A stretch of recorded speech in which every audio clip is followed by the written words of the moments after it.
بسم اللہ الرحمن الرحیم۔ قرآن مجید میں اللہ رب العزت ارشاد فرماتا ہے کہ اے ایمان والو، کیا میں تم کو ایسی سوداگری بتاؤں جو تم کو ایک دردناک عذاب سے بچائے؟ تم لوگ اللہ اور اس کے رسول پر ایمان لاؤ اور اللہ کی راہ میں تم اپنے مال و جان سے جہاد کرو، یہ تمہارے لیے بہت ہی بہتر ہے اگر تم کچھ سمجھ رکھتے ہو۔ اللہ تعالیٰ تمہارے گناہ معاف کر دے گا اور تم کو ایسے باغوں میں داخل کرے گا کہ جس کے نیچے سے نہریں جاری ہوں گی، اور عمدہ مکانوں میں جو ہمیشہ رہنے کے باغوں میں ہوں گے۔ یہ بڑی کامیابی ہے، اور ایک اور بھی ہے کہ تم اس کو پسند کرتے ہو کہ اللہ کی طرف سے مدد اور جلد فتح یابی، اور آپ مومنین کو بشارت دے دیجیے۔ سبحان اللہ۔ اللہ رب العزت اس آیت میں ہم سے دو چیزوں کا مطالبہ کر رہے ہیں۔ واضح ہے، پہلا تو یہ کہ اللہ اور اس کے رسول صلی اللہ علیہ وسلم پر ایمان لانا، اور دوسرا مطالبہ ہے کہ اللہ کی راہ میں اپنی جان و مال سے جہاد کرنا۔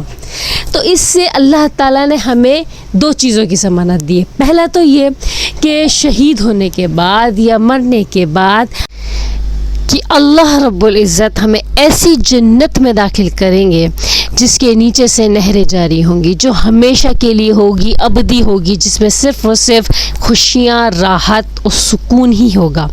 اور دوسری ضمانت ہم کو یہ دی ہے کہ اللہ رب العزت ہمیں فتح یاب کریں گے، کیونکہ ہم ایمان کے ساتھ ایمان لا کر اللہ کی راہ میں اپنی جان و مال کے ساتھ جہاد کر رہے ہیں۔ بات سمجھ آ رہی میری؟ تو دیکھو، جنگ میں تو مشرک لوگ بھی جہاد کر رہے ہیں اور مسلم لوگ بھی جہاد کر رہے ہیں، لیکن فرق یہ ہے کہ مشرک لوگوں کے پاس ایمان کی دولت کی کمی ہے، اور مسلم لوگوں کے پاس ایمان کی دولت کا خزانہ ہی خزانہ ہے۔ ہمارے لیے بہت بڑا بینیفٹ ہے جو ہمیں جلد انشاءاللہ فتح یاب بھی کرے گی۔ بات سمجھ آ رہی ہے میری؟ تو اللہ کی راہ میں ابھی جو بھی جہاد کرنے کے لیے نکلا ہے، انڈیا اور پاکستان کے درمیان جو جنگ ہو رہی ہے، جو جہاد ہو رہا ہے، جو مشرک مودی اس کے ساتھ اصل میں جنگ ہے دیکھا جائے تو، کیونکہ اسی کی وجہ سے دنیا میں امن ختم ہو رہا ہے۔ وہ دنیا میں امن بگاڑنے کے لیے آپ پیدا ہوا ہے، وہ مسلمان اور مشرکین کے درمیان اختلافات پیدا کرنے کے لیے پیدا ہوا ہے، بجائے سب کو سکون اور ان کے رائٹس پرووائڈ کرنے کے، وہ کیا کر رہا ہے؟ صرف اور صرف بے سکونی ہی پھیلا رہا ہے، بد امنی ہی پھیلا رہا ہے دنیا میں، خاص طور پر مسلمانوں کا نام لے کر۔ ٹھیک ہے، وہ جو کر رہا ہے انشاءاللہ اس کا خمیازہ وہ جلد بھگتے گا۔ اللہ کی طرف سے اس کے اوپر بڑی مار پڑے گی، عذاب میں وہ مبتلا ہوگا، اور مجھے تو ایسا لگتا ہے کہ شاید وہ اپنے ہی لوگوں کے ہاتھوں جو ہے کچل دیا جائے گا، پس دیا جائے گا۔ لیکن یہاں پر میں آپ کے سامنے ایک واقعہ پیش کرنا چاہتی ہوں جو حضرت ابوبکر صدیق رضی اللہ تعالیٰ عنہ کا واقعہ ہے، کیونکہ یہ جو جنگ ہو رہی ہے، یہ جو جہاد ہو رہا ہے، اس میں بہت سے مشرکین، بہت سے کافر بھی مسلمان ہوں گے۔ بات سمجھ آ رہی ہے؟ انشاءاللہ۔ تو ان کے لیے میں ایک یہ واقعہ بیان کرنا چاہ رہی ہوں کہ جب حضرت ابوبکر صدیق رضی اللہ تعالیٰ عنہ ایمان لائے، کیونکہ جب رسول اللہ صلی اللہ علیہ وسلم جب مبعوث ہوئے تھے تو بہت ہی چند لوگ مسلمان ہوئے تھے، اور وہ بھی خفیہ طور پر، ٹھیک ہے، کیونکہ وہ اعلان نہیں کر سکتے تھے۔ تو جب حضرت ابوبکر صدیق رضی اللہ تعالیٰ عنہ ایمان لائے تو اس وقت مسلمانوں کی تعداد صرف 39 تھی، یعنی بہت ہی کم تعداد تھی مسلمانوں کی۔ تو حضرت ابوبکر صدیق رضی اللہ تعالیٰ عنہ نے رسول اللہ صلی اللہ علیہ وسلم سے اصرار کیا کہ تبلیغ کی جائے علی الاعلان۔ ٹھیک ہے، پہلے تو خفیہ طور پر تبلیغ ہو رہی تھی، جس کی وجہ سے ایک ایک کر کے، دو کر کے لوگ کیا ہو رہے تھے؟ مسلمان ہو رہے تھے۔ اسی میں حضرت ابوبکر صدیق رضی اللہ تعالیٰ عنہ مسلمان ہوئے۔ تو حضرت ابوبکر صدیق رضی اللہ تعالیٰ عنہ نے فرمایا کہ اے اللہ کے رسول صلی اللہ علیہ وسلم، یہ وقت آ گیا ہے کہ اب علی الاعلان تبلیغ کی جائے، ٹھیک ہے، چھپ کر نہ کی جائے۔ تو رسول اللہ صلی اللہ علیہ وسلم نے اس سے منع فرمایا کہ اس سے مشرکین حملہ کر سکتے ہیں، مار سکتے ہیں، جتنے تھوڑے مسلمان ہیں ان کو ختم بھی کر سکتے ہیں۔ تو حضرت محمد صلی اللہ علیہ وآلہ وسلم نے منع فرمایا، لیکن حضرت ابوبکر صدیق کا بار بار اصرار کرنے پر نبی کریم صلی اللہ علیہ وآلہ وسلم نے اجازت دی۔ اب حضرت ابوبکر صدیق رضی اللہ تعالیٰ عنہ چند مسلمانوں کو لے کر مسجد مکرمہ پہنچے۔ وہاں پر کھڑے ہو کے انہوں نے پہلا اسلام کا خطبہ شروع کیا۔ یہ وہ پہلا خطبہ تھا جو اسلام میں سب سے پہلے دیا گیا حضرت ابوبکر صدیق رضی اللہ تعالیٰ عنہ کی جانب سے۔ تو انہوں نے جب تبلیغ کا خطبہ شروع کیا تو بہت سے مشرکین نکل کر آئے اور مسلمانوں پر ٹوٹ پڑے اور مسلمانوں کو اتنا مارا، خاص طور پر حضرت ابوبکر صدیق رضی اللہ تعالیٰ عنہ کو اتنا مارا کہ ان کا چہرہ خون میں بھر گیا تھا، لہو لہان ہو گیا تھا، کان ناک ہر چیز انہوں نے کوئی چیز نہیں چھوڑی، لاتے گھوسے جو جی میں آیا جس طریقے سے چاہا انہوں نے حضرت ابوبکر صدیق رضی اللہ تعالیٰ عنہ کو بہت مارا۔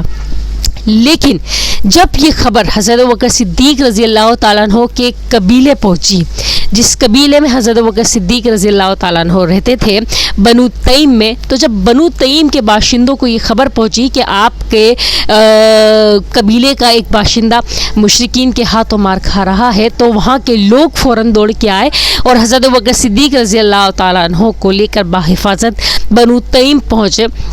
جب وہاں پر پہنچے تو وہاں کے لوگوں نے اعلان کیا مسجد میں کہ اگر حضرت ابوبکر صدیق کو کچھ ہو گیا، خدا نخواستہ کوئی حادثہ ہو گیا یا انتقال فرما گئے، تو عتبہ کو نہیں چھوڑیں گے، کیونکہ اس درندے نے، اس وحشی مشرک نے کوئی کسر نہیں چھوڑی تھی حضرت ابوبکر صدیق رضی اللہ تعالیٰ عنہ کو اذیت دینے میں۔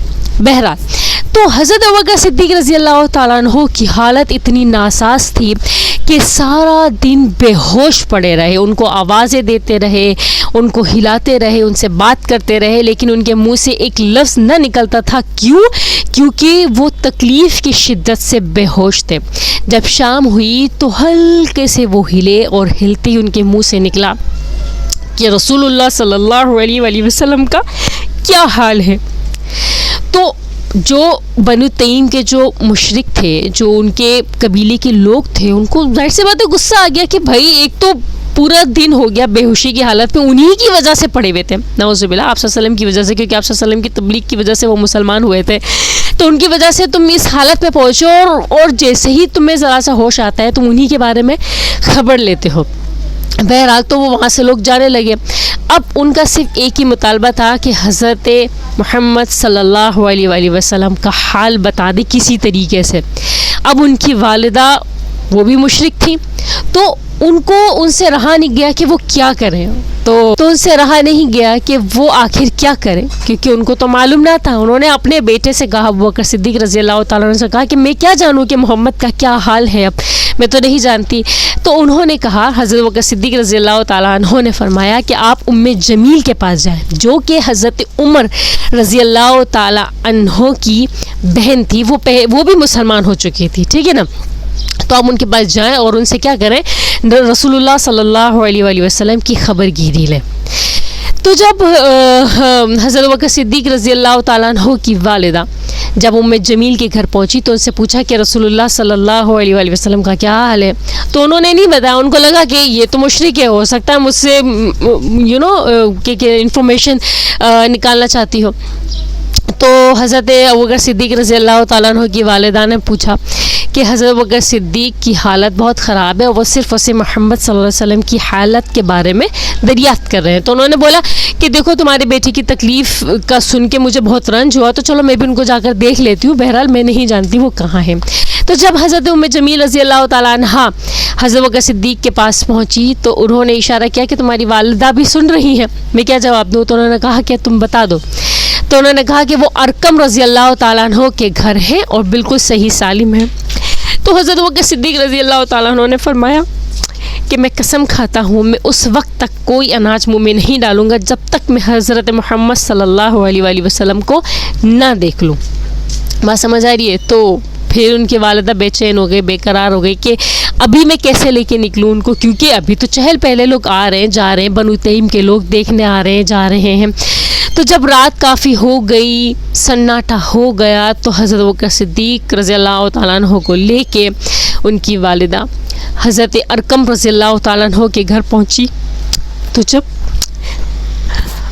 حضرت ابوبکر صدیق رضی اللہ تعالیٰ عنہ نے رسول اللہ صلی اللہ علیہ وسلم کو صحیح سالم دیکھا تو وہ ان سے لپٹ گئے، رسول اللہ صلی اللہ علیہ وسلم بھی لپٹ گئے اور دونوں بہت روئے، اور جتنے بھی مسلمان وہاں پر موجود تھے اس وقت وہ سب بھی پھوٹ پھوٹ کر رونے لگی، کیونکہ حضرت ابوبکر صدیق کی حالت دیکھی نہیں جاتی تھی، کیونکہ ان مشرکین نے اتنا زیادہ مار مار کے برا حال کر دیا تھا۔ یہ محبت ہے جو رسول اللہ صلی اللہ علیہ وسلم اور دین کے ساتھ حضرت ابوبکر صدیق کو تھی، اور یہ ہر مسلمان کے اندر ہوتی ہے اور ہونی بھی چاہیے۔ جو ایمان جن کے دل میں زندہ ہوتا ہے نا، تو ابھی جو لوگ ایمان لے کر آ رہے ہیں، اگر وہ لوگ ان لوگوں کو یہ لگتا ہے کہ ان کی جان جو ہے وہ جا سکتی ہے مشرکین کے ہاتھوں، تو وہ خفیہ رکھ سکتے ہیں، لیکن اگر وہ علل اعلان یہ بتا سکتے ہیں کہ ہاں ہم بھی مسلمان ہو گئے ہیں اور ہمیں کسی چیز کا خوف نہیں، کسی چیز کا ڈر نہیں، تو کیا کرے، وہ اعلان کر سکتے ہیں۔ اگر وہ مسلمان ہو رہے ہیں تو وہ بھی کیا کر سکتے ہیں، اعلان کر سکتے ہیں، اس میں کوئی مذائقہ نہیں، لیکن ہو سکے تو احتیاطی تدابیر بھی ضرور کر لیں، ٹھیک ہے؟ کیوں؟ کیونکہ آپ ایک مسلمان ہونے کی وجہ سے ہو سکتا ہے آپ کی ذات سے کتنے ہی لوگ کیا ہوں، مسلمان ہو، کیا معلوم آپ ہی جو ہے اور مشرکین کو مسلمان کرنے کا ذریعہ بن سکتے ہو۔ تو جتنا ہو سکے احتیاط کرو، احتیاط علاج سے بہتر ہے، اور اللہ عز و جل ہمارے دل میں بھی حضرت ابوبکر صدیق رضی اللہ تعالیٰ عنہ جیسی محبت دین اور نبی کریم صلی اللہ علیہ وسلم سے کروائے۔ امید کرتی ہوں آپ کو میری بات اچھے سے سمجھ میں آئی ہوگی۔